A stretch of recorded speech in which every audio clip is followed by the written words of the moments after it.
పహల్గాం ఉగ్రవాదుల దాడికి ప్రతీకార చర్యగా భారత సైన్యం ఏదైతే ఉగ్రవాదులను అంతం చేస్తుందో ఆపరేషన్ సింధూర్ పేరట ఈ రోజు భారతీయ జనతా పార్టీ, తెలుగుదేశం పార్టీ, జనసేన, అదేవిధంగా వివిధ సంఘాలకు సంబంధించినటువంటి నాయకులు, కార్యకర్తలు, విద్యార్థులు, రైతులు, అధికారులు, ఉద్యోగులు,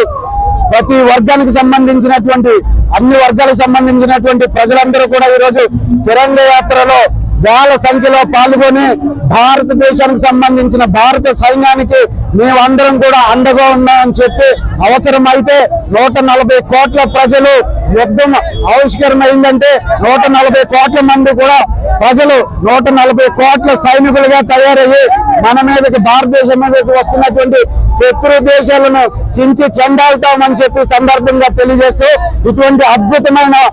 వాతావరణంలో భారీ వర్షం కురుస్తున్నా కానీ దేశం పట్ల దేశభక్తిని పెంపొందించుకొని ఇంచుమించు రాజమండ్రి పరిసర ప్రాంతాల నుంచి వేల సంఖ్యలో ఇక్కడ హాజరైనటువంటి ప్రతి ఒక్కరికి కూడా పాదాభివందనం తెలియజేస్తూ భారత్ మాతాకి, భారత్ మాతాకి, భారత్ మాతాకి, నశించాలి, నశించాలి,